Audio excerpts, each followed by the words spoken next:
Some places are just so noteworthy that they always warrant a second visit, and alas, here I am back at the Prospect of Whitby, or also known as the Devil's Tavern. So hello again viewers, and welcome back to the channel. So I'm rather excited to be back at the Prospect, owing to its history and achingly convenient location close to the river. Literally, the part of the pub is overhanging the River Thames, and it was also once a hotbed, the go-to place for contraband trade and general 17th century seafaring criminality, and of course, some rather Dickensian hard drinking sessions. But I've already covered this, so what am I doing back here? Well, I've not shared my Sunday roast experience at the Prospect before, and I'm also craving roast potatoes, but not just any ordinary roast potatoes, but duck fat roasted potatoes. So let's not waste any more time. I shall see you all inside by the table. Alrighty, I'm a little bit early, so I'm just at the bar to grab myself a drink. I noticed there is golden hen on tap, so I'm going to go for that one. Very rare opportunity to have that on straight from the cask. Okay, I just thought I'd quickly film this bit. I've actually not been out to this balcony in the previous video, so I will attempt to do this now.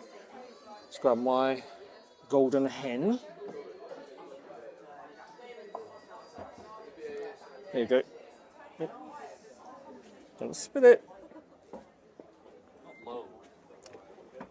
Yeah, so at the moment it's low tide, but you can imagine when the water rises, the Thames will be literally kissing just under the balcony.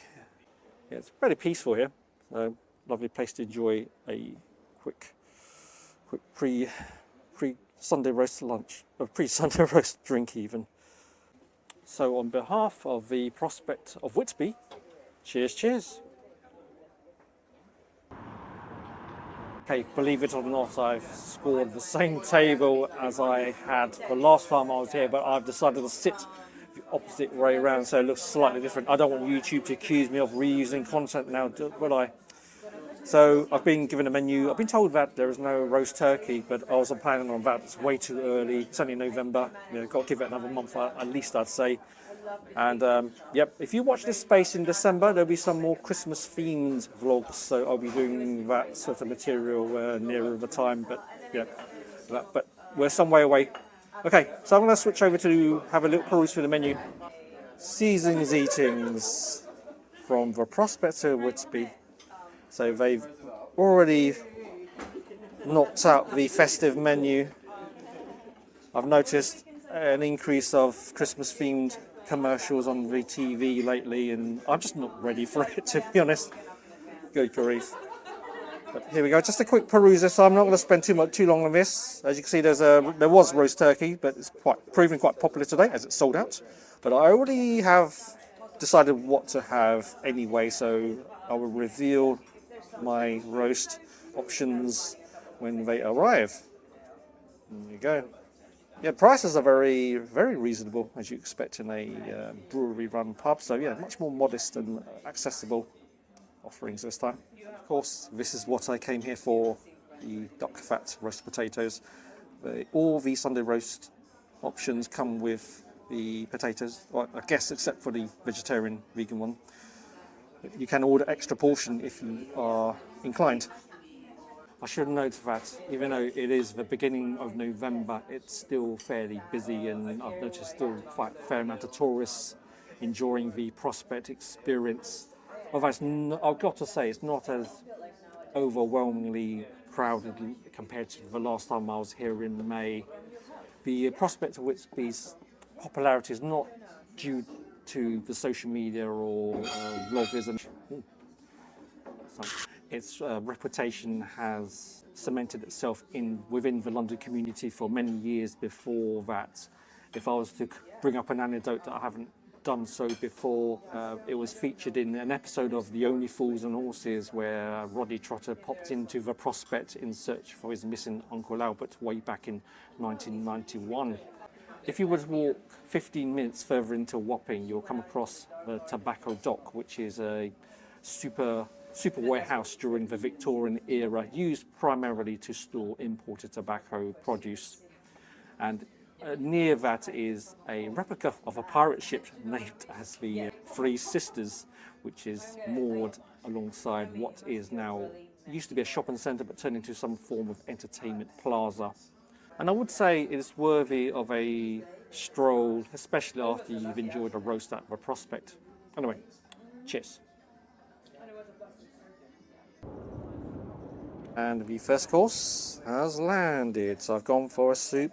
It's a cauliflower and chestnut soup, so very fitting to the current time of the year. It comes with some toast and some melted butter, almost clarified butter, but it looks like it's just been melted for ease of application.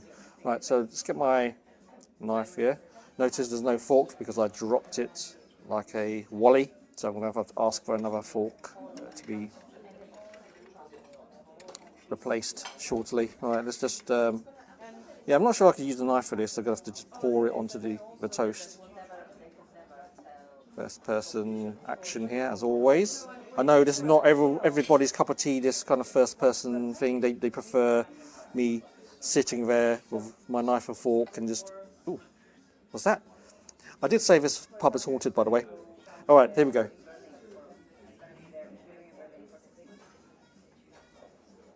You just got to work with what you got. Let's go to the soup. Let's not drop the spoon either. I love the colour. And yeah, this looks like very lovely layers of ingredients here. So there's a kind of like a thin layer of fat in there. The herbs. Must be the chestnut puree here. But, okay, let's give this a go. Very comforting. Just what you want. And lovely lightness of the herbs that contrasts the nuttiness of the chestnut and the earthiness of the cauliflower. All very good. Yeah, really liking this. Definitely packs lots of flavour.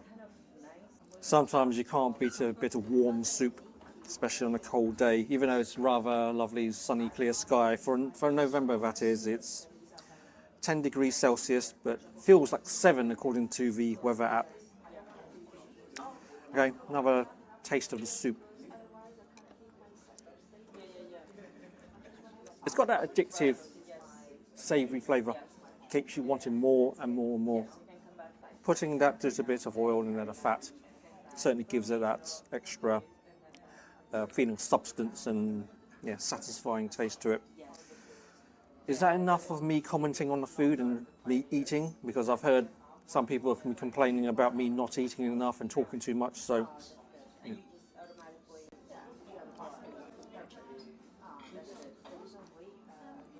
Some more?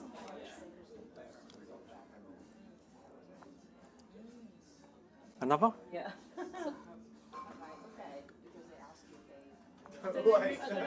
Right, let's try the toast. The melted butter has, it's an appropriate term. Every year. Just the butter alone is enough to make this toast pure comfort food. Let's dip it into the soup. There we go.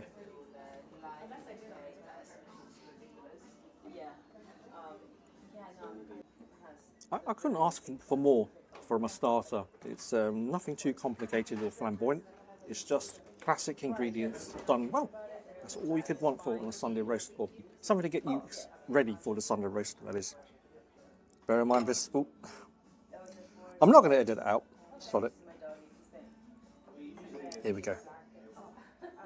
Probably lose a few subscribers for this, but here we are.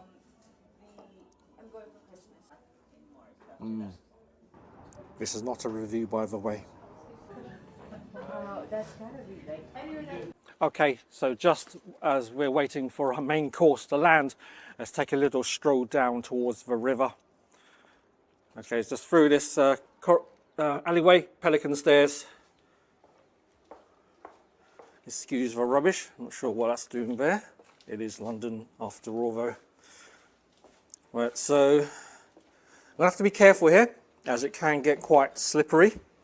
There is no health and safety back in Dickensian London.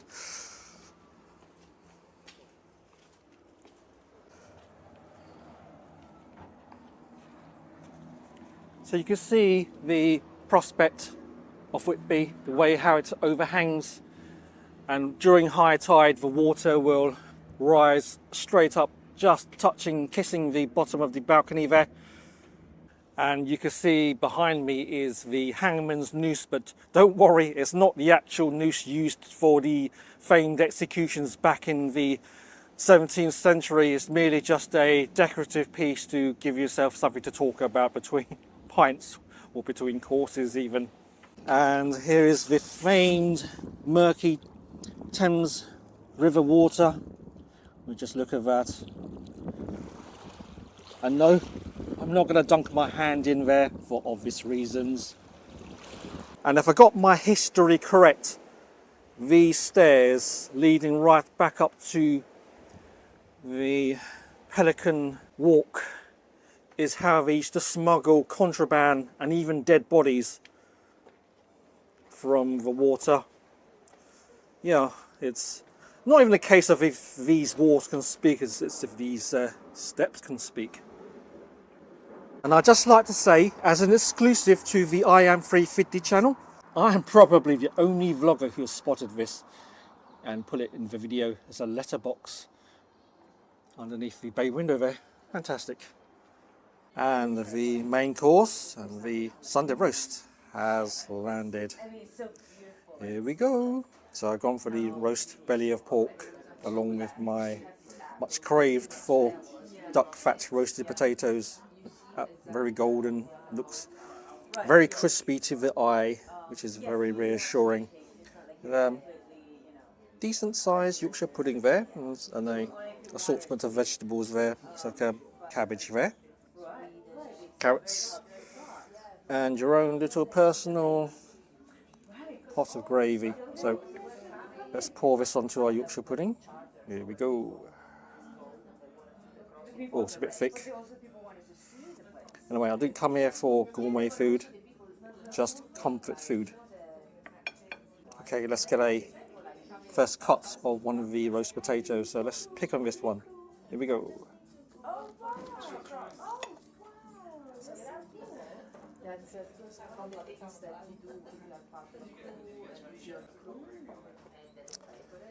There we go. Oh, most of the inside has squeezed itself out. It's so fluffy and crispy outside.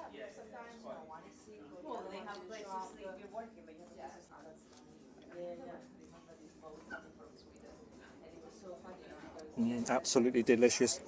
That duck fat makes up all of that, makes it extra special. Well worth travelling here to eat that. And also with the stunning river views as well. Life can be good sometimes. Typically the star of the show with a roast lunch, roast dinner would be the meat. But in my case here, it's the roast potatoes. But the pork is going to be nice. I've had it before, not going to lie to you. Again, it's just to share my typical Sunday roast experience at the Prospect. So yeah, I could cut straight into the crackling, if you could call it that now. The meat falls off nicely. Look at that. Yeah, nice and tender. Yeah, flavourful, tender pork. Lovely amount of sweetness and savouriness to it. Yeah, again, it's all about comfort. That's all I'm looking for today. Might put a little bit of gravy into it next.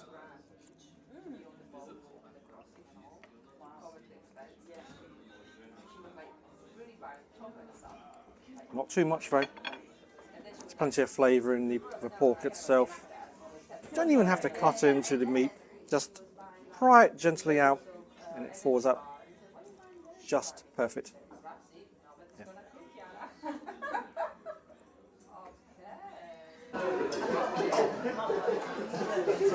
Did I say how good these roast potatoes were? Okay, let's try the vegetables and the cauliflower. It looks like a little bit of cauliflower cheese. Also a bit of a white sauce on there. Cauliflower is on the well-cooked end of the spectrum, as you expect in a cauliflower cheese. You don't expect it to be crunchy. some carrots.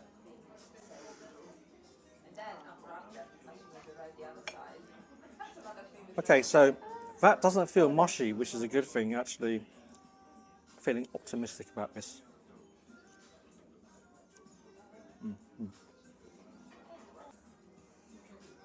Texture, not overcooked, but slight amount of resistance on the outer end. No, I'm waffling, aren't I? I'm not really good at this food review lark. It's not reviews. Yeah, there's only so much I could talk about while I'm eating, to be fair. Oh, good, thank you. Yeah, can I have another golden hen, please? That's super. Thank you. Why is it you always get caught while you're eating? Ask you how good your food is, or let's try the cabbage.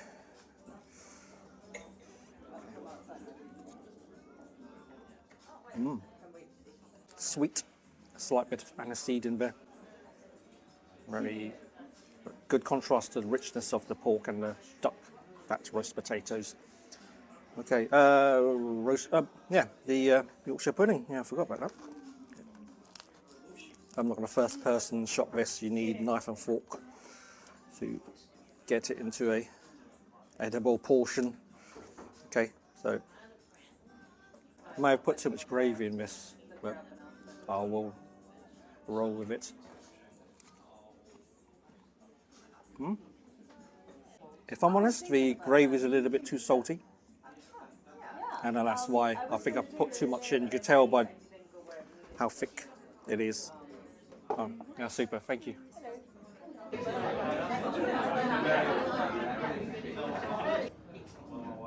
I'm mulling over desserts. I've kind of didn't eat all of my roast. I left a little bit of pork and the the Yorkshire pudding behind to make some room, as I want to spread this out over 3 courses. I think this place deserves to showcase all 3 courses rather than just the 2. Simple menu, just 4. Well, it's 3 standard offerings plus your Christmas pudding, but as I said, I'm not ready for that Christmas stuff quite yet. So yeah, so that leaves me down to 3. I might just go for the go-to pudding that you would have, a classic pudding you have after a Sunday roast, for those who are not from the UK, for your awareness. Yeah, I'm waffling a lot, I know, but yeah, I think I'm going to go for, of course, the classic sticky toffee pudding to close off the Sunday roast experience, but not any ordinary sticky toffee pudding. I've been told it comes with Jersey clotted cream ice cream, so this should add a little bit more of a dimension to the classic pudding. There's also choice of custard, so yeah, I thought try something a little bit different for the sake of curiosity. If I just show you outside, the sun's setting now, and I may have to resort to noise cancelling as another wave of diners have come in, quite loud, they like the sound of their own voices, if you know what I mean. Try this first. Beautiful. Look at that. Decadent that is. Can you see the steam coming out of it as well? Look. What about a little bit of ice cream just to cool it down, perhaps? Okay. And then smaller piece. So a little bit of toffee there. Here we go. I'm pleased to say a taste of toffee, a taste of ice cream, and it tastes of, well, pudding. It's a rather generous portion considering what I've had. I've had starters and mains already, so I'll do well to get beyond halfway through this. It's really yummy though. It's just comfort food cranked up to 11. Anyway, I'm going to finish this off and I will wrap up the blog outside, so see you in a little while.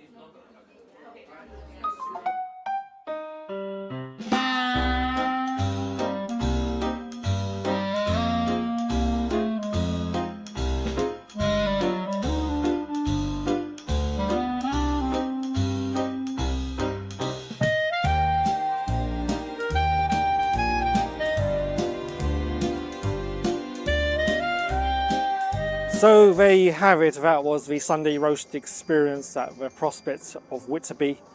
Hope I did it justice. Yeah, I've certainly had a good time in there. I'm absolutely stuffed right now. 3 courses. That sticky tofu pudding was very rich and decadent, and I actually finished it somehow. The pub is indeed haunted, as I did share some anecdotes in my past video when I saw the slices of toast just move on its own there. I actually replayed the videos in slow motion, and yeah, it's something quite spooky there. I reckon it's Molly Cutpurse. You know who she is. She's the infamous street hustler in the area, and she spent her final days in the Prospect of Whitby. Anyway, wherever you are, thanks for that, and thanks for your contribution to the video. Anyway, I hope you've enjoyed the video. I hope that's of some entertainment value to you. And if you are new to the channel, don't forget to subscribe and like and engage in the comment section. And special thanks to all my existing viewers and subscribers for your continued support. And again, please engage in the comment section and share me your anecdotes and your memories and experiences of the Prospect of Whitby. Okay, so that wraps it up from me. I wish you all a happy rest of your Sunday, and I look forward to seeing you again in the next video, which will be coming along very soon. So take care now.